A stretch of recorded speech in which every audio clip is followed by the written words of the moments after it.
जी, वर्तमान समय में नैतिक शिक्षा के गिरते स्तर का जिम्मेदार कौन है? माता पिता, शिक्षक या शिक्षा? कलयुग।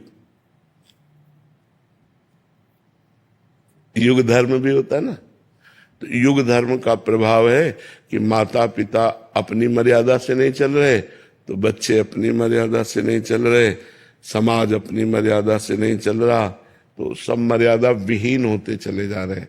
किसी एक को हम दोष नहीं दे सकते, क्योंकि कहीं कहीं देखा गया माता पिता बड़े सौम्य, बड़े सज्जन, बड़े संयम से चलने वाले, और बच्चे बड़े उद्दंडता और व्यसन और व्यभिचार में प्रवृत्त।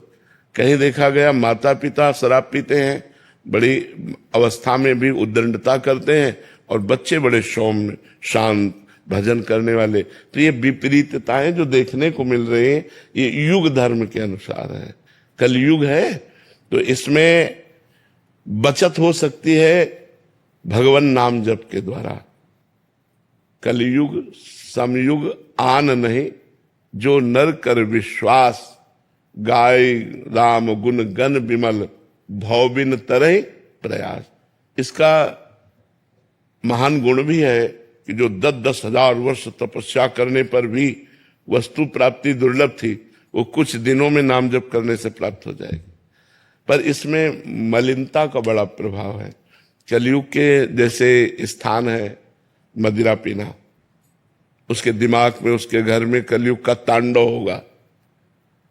द्यूत कीड़ा, गेम, जुआ, परिस्त्री गमन, हिंसा, मांस खाना, झूठ बोलना, चोरी करना, स्वर्ण की चोरी करना मतलब संपत्ति की चोरी, इनमें कलयुग का साक्षात वास है। और ये प्रायः हर व्यक्ति और हर परिवार में इनका प्रवेश हो चुका है। झूठ का तो प्रवेश हो चुका है, छल कपट का प्रवेश हो चुका है। ऐसा कोई बिरला ही होगा जो ये बोले कि हम झूठ नहीं बोलते। वो बोले हम अभी तो बाहर हैं, जब पापा के पास जाएंगे तो आपको बात करवा देंगे।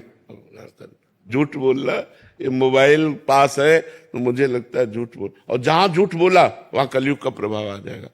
देखो, जिन्होंने गर्भ में भगवान का साक्षात्कार किया था, महाराज परीक्षित, जब अश्वस्थामा ने ब्रह्मास्त्र संधान किया तो उत्तरा के गर्भ में महाराज परीक्षित थे। उस गर्भस्थ शिशु की रक्षा के लिए भगवान श्री कृष्ण ने सुदर्शन चक्र सहित गर्भ में अपने को प्रकट किया और ब्रह्मास्त्र से रक्षा की। तो उसी समय परीक्षित ने भगवान के दर्शन किए थे, गर्भ के समय, और उनकी भी खोपड़ी पे सवार हो गया और समीक ऋषि के गले में मरा हुआ सर्प वो डाल दिए। तो श्रृंगी ऋषि ने उनको शाप दे दिया कि आज के 7वें दिन तक्षक सर्प तुझे काटेगा। तो जो भगवत साक्षात्कार किए हुए महापुरुष हैं, उनसे जरा सी चूक बन जाए तो उनकी खोपड़ी पे कलयुग सवार हो जाता है। तो यहाँ तो चूक है, खान पान में चूक, हर अपवित्रता। कौन आचमन करके सुधरता? समोसा खाया मुंह पोछा चल दिया? नहीं, लघु शंका करके हाथ धोना, पैर धोना, आचमन करना कौन कर रहा है? कौन कर रहा है? अरे सोच करके नहीं कर रहे तो लघु शंका की तो बात जाने दो। मतलब अपवित्रता, मिथ्या भाषण, छल कपट, बनावटी, ये चीजें बढ़ रही हैं। युग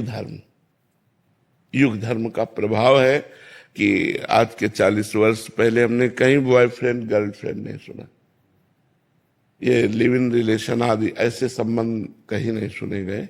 बड़ा पवित्र भाव रहता कि जब तक पाणी ग्रहण नहीं होता तब तक सब ब्रह्मचर्य धारण करने की चेष्टा करते, और जिससे पाणी ग्रहण हुआ उस पत्नी को अपने प्राणों से भी अधिक प्यार करना, उस पति को अपने परमेश्वर के स्थान पर रख देना, ये हमारे सनातन धर्म की मर्यादा रही है।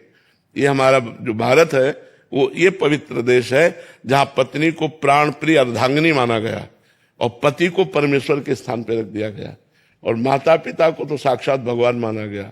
मातृदेवो भव, पितृदेवो भव,